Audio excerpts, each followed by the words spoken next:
Good afternoon, everyone. The topic given to me is quality specifications. So my presentation will be more based on why a particular quality has been specified for a fluting paper. So in order to understand the specification, we need to first understand what is the requirement of the box makers and what is the requirement of box users. Okay. Only what they need is what we have to manufacture. So once we know the requirements, we can look at it from a different perspective. Like it was mentioned earlier that most of the parameters which 20 years back or 30 years back as a box maker I would look at was just simply a bursting strength and weight of the box. But over the last 2 decades, the customers have been adding more and more parameters to the box performance. Just going away from bursting strength, we were talking about compression strength. Some people are talking about puncture resistance. Some people are talking about flat crush. Some people are talking about bending stiffness. Like for example, if you look at this specification which has been given by a buyer of boxes, you can see that you have bending stiffness, ECT, bursting strength, flat crush, cob, what type of flute and thickness, etc. Everything has been specified. But as far as flat crush is concerned, that is what we have to look at from fluting media point of view. So these are the requirements that today people are asking us, like even cob, certain applications cob has to be less than 155, some applications cob has to be less than 60, which is 30 minutes cob we are talking about, not 1 minute cob or 2 minutes cob. So these are the things that we have to look at. So as far as a box maker is concerned, what is important to him? First is the performance parameters. Most important is the runnability. And then strength retention. We generally never bother about concept of strength retention. But I do get people calling me every time that when we check the raw material, there is a strength, but when we convert that into a box, it doesn't translate to the required strength in the box. That means there is a loss of strength, or strength retention is not there.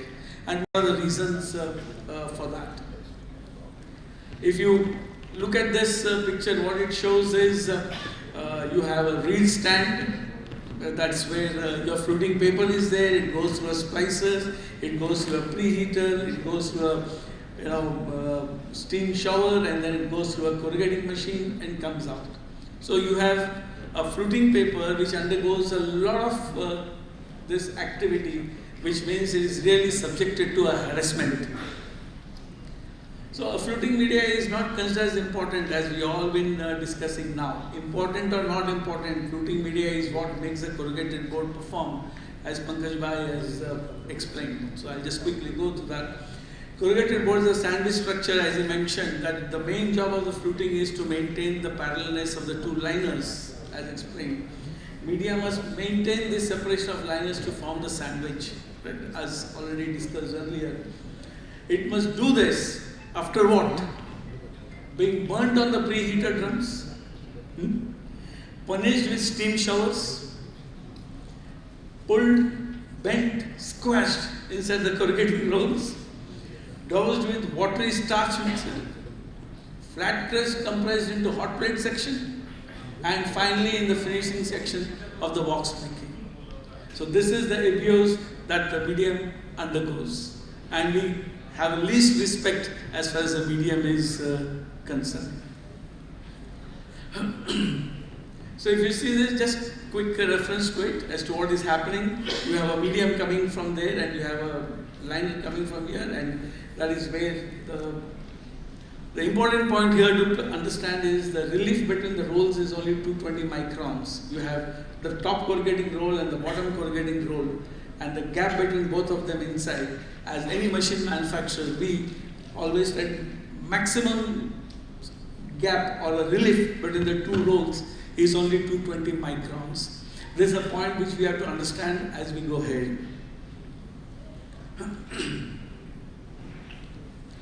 So there's a lot of stress and strain in single phases. Okay. For example, as far as the medium is concerned, sufficiently large stresses and strains on the medium while forming and molding the medium to a shape of a flute under conditions of high temperature, high pressure, and moisture. All the three come into play as far as the fluting medium is concerned. Yeah? The stress and strain in the medium during formation of flute consists of two parts. Okay? First is tensile stress and strain acquired during the transportation of the medium from parent roll to the point where flute is formed. The second is stress and strain of forming resulting from severe local deformation of the medium as it attains the flute shape. So these are the two things that it has to withstand. Okay? The tension in the medium is largely dependent on force required to unwind the paper, overcome the friction between the medium and the preheated drum, and overcome the friction at the reel brake. All this it has to withstand. Yeah? Analysis of bending and shearing stress shows that failure due to bending strain manifests itself as a rupture of surface fibers. We call that as a type 1 failure. And shear strain failure would result in delamination at or near center of the medium. We call that as a type 2. What are these? Let's look at it. You can see clearly in this picture that at the tip of the flute, the flute has been formed. And you can see how the fibers are just popping out. Again, because of stress and strain. If you look at this, we call this as type 2 failure. This is also a type of failure where you can see that entire fiber from the tip of the fluting has just given away. All the bonding is there, everything is there, it's simply given away. This is an example of a type 2 failure. If you look at the picture, you will say it's a 4-ply corrugated board. Two plies have been stuck together. But that is not the reality. You read it from that side to this side. It's a 3-ply corrugated board. And due to stress and strain that fluting paper has experienced inside the corrugating machine has resulted in the ply getting just separated into two. Yeah. So what are the elements of the fluting medium? Strength required to form strong arches and columns, good formability, ability to bond to the line at high speed, elements of medium that must be controlled, heat and moisture. The heat and moisture plays the most vital role as far as formation of fluting is concerned, right? Fluting occurs due to, now this is the point which we have to understand why all the three speakers before me were talking about high moisture, right?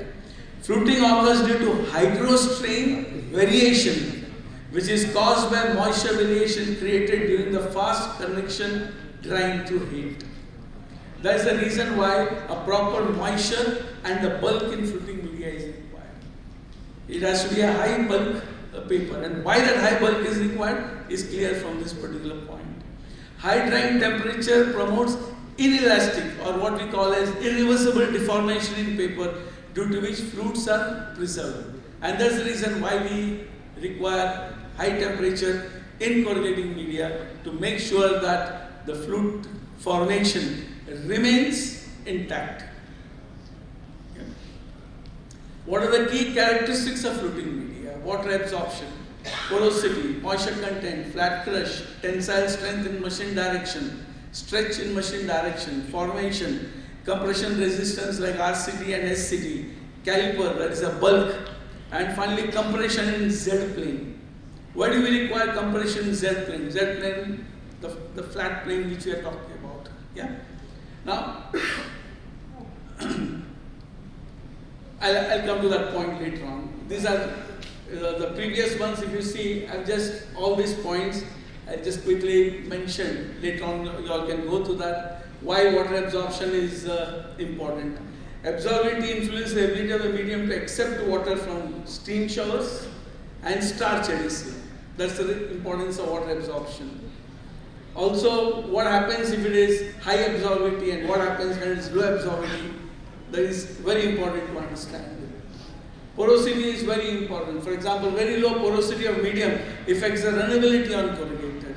Very low porosity makes it difficult for moisture vapors to penetrate, in a way thus softening the moisture which is necessary for good flute formation. So porosity is again a very important aspect of this.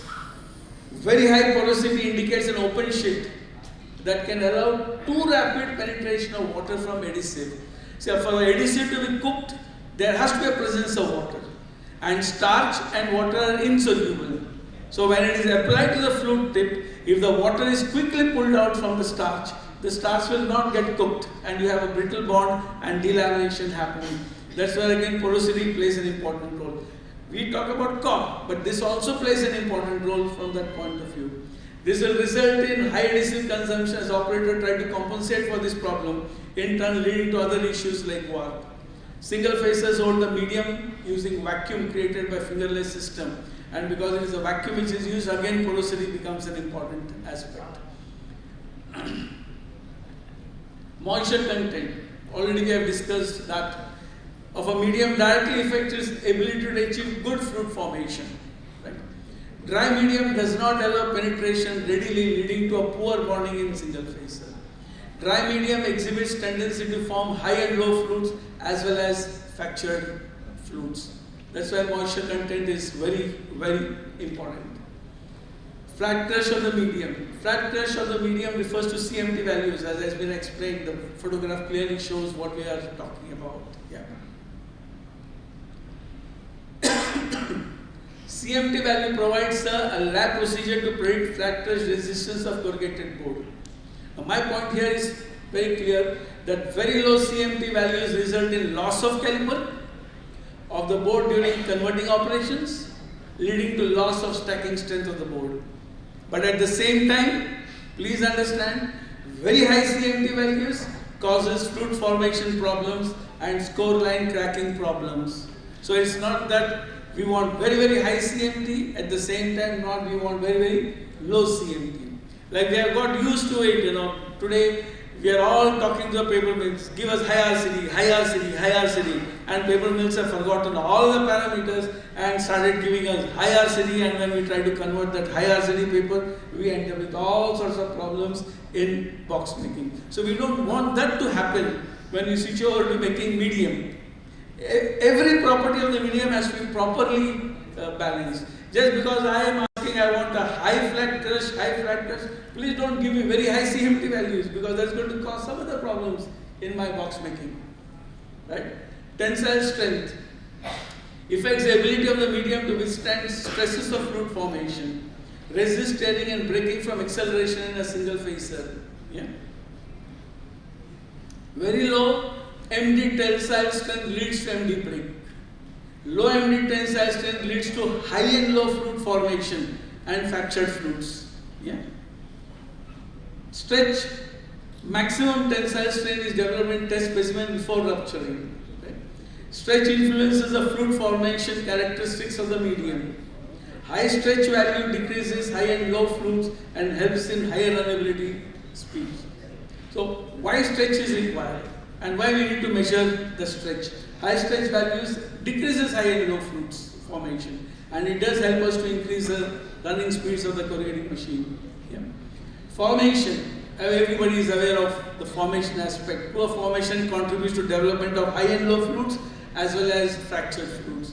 Better formation helps in achieving higher bond speeds at single facer.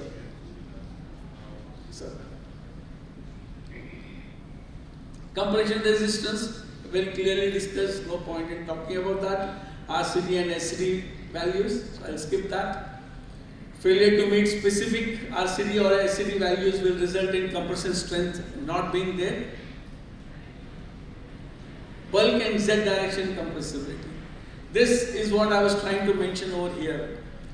We have been talking about how over the years the GSM in fluting has dropped. We are talking about now we are using 90 GSM, we are using 105 GSM, 115 GSM, 125 GSM, and what Bhavna ji has shown, there were only 4 GSMs, maximum was 125 GSM. Why worldwide fluting GSMs have dropped? We need to understand that. And that's clearly that corrugating rolls are designed to operate most effectively with medium having a caliper below 220 microns. If the caliper of the medium goes beyond 220 microns, there is a Z direction compressibility that happens. And when the Z direction compressibility, if the paper is not able to withstand, you are losing the strength properties. Your strength retention is not there. And generally a 140 GSM medium is around 220 microns in fluting. That's why rarely we go beyond 140. Like even Manish Bhai, when he makes high performance flute, he just gives me 110, 120 and 140.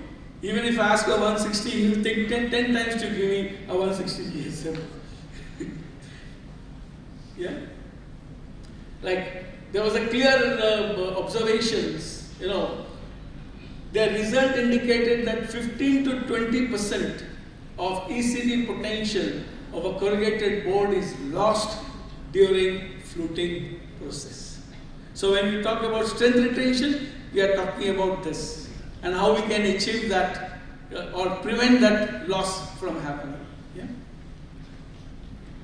Higher bulk and medium helps. Wide bulk should be on the higher side. Okay? Helps in faster formation of flutes as mentioned earlier. At the same time, it is detrimental to have very high bulk or a high GSM of the paper. The reason I have already explained it. Right? If GSM is high, these stresses are too high, visible fractures or medium will occur.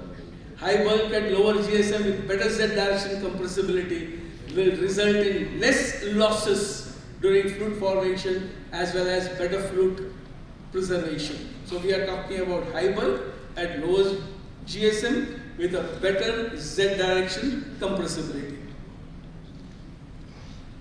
In terms of medium runnability, what are the properties which relate to medium runnability on a corrugating machine? MD tensile, MD stretch, caliper, coefficient of friction, MD modulus of elasticity, ZD modulus of elasticity, compressibility and abrasiveness and porosity. All these factors will help me to run my machine.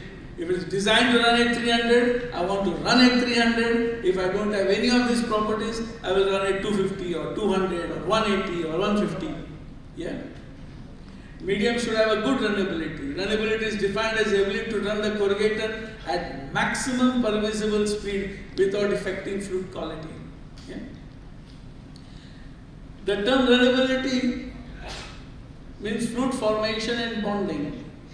And when we talk about flute formation, we are talking about fractured flutes. There should be no fractured flutes. There should be no high and low flutes. There should be no leaning flutes. Only then you can say that it's properly formed. Both these defects are influenced by what? First, most important, which I have highlighted, is medium physical properties. Then corrugating process settings, mechanical condition of corrugating equipment. All three contribute to that. Up to 10% loss in compression strength due to increased percentage of high and low flutes. Up to 30% drop in flat crush due to fractured and leaning flutes. Yeah. What are high and low flutes? Bafnaji has explained one very important point. He said when he is using imported fluting media, he is getting uniform flutes. He did not use the term high and low flutes, he used uniform flutes. And that has helped him to reduce the washboard effect. Right? That's what we are talking about, high and low flutes. In other words, talking about uniform flute formation. Factors affecting high and low flutes, okay, from paper point of view. If I have a high and low flutes, basis weight, GSM, you reduce, your high and low flutes will reduce. Caliper, reduce, high and low flutes will reduce. Coefficient of friction against heat and steel, decrease. Formation, uniform. MD stretch, increase. If I am taking care of this, the possibilities of high and low flutes will become less or zero. Yeah. Fractured flutes. Okay. Here again we have variables. Factors affecting fractured flute. Okay. Moisture content increase. There will be no fractured flute. MD tensile increase. MD stretch increase. caliper decrease, coefficient of friction decrease, formation uniform, and porosity decrease. So if there is a complaint that if I am using a particular fluting paper and I am having a fractured flute, these are the things that we have to take care of while paper is being manufactured. Yeah. Medium properties affecting medium strength retention after fluting. Okay. If there is a loss of strength, tensile strength has to be increased, MD tensile stretch has to be increased, density has to be increased, and caliper has to be reduced. If these things are taken care of, there will be a better retention after fluting. Yeah? Just giving a typical example of what are the properties that a medium should have. As you can see, COB 30. COB 30 means we are talking about 30 seconds COB. We are not talking about 60 seconds COB or 1 minute COB. We are talking about 30 seconds COB. That is 40 to 50 is what is recommended as far as media is concerned. If you translate it to 1 minute, it could be anything like 90 to 100 to 110 for a 1 minute COB. Why we again talk about 30 seconds here is that when you check a COB, in paper we can check for 1 minute as well as 2 minutes. As an example, if the paper has got a 40 COB for 1 minute, does it mean when I do it for 2 minutes it's going to become 80? Does it multiply exactly by 2? No, it doesn't. So there is a rate of absorption of water into the paper, and that's why 30 seconds COB is very important. As Pankaj Bhai has mentioned, we have less than 0.1 second for adhesive to be absorbed by the paper for bonding to happen. Which means if I am going to check a 1 minute COB and 2 minutes COB, it's of no use for me. I need to know in 30 seconds how the retention is, how the absorption is happening. Thank you.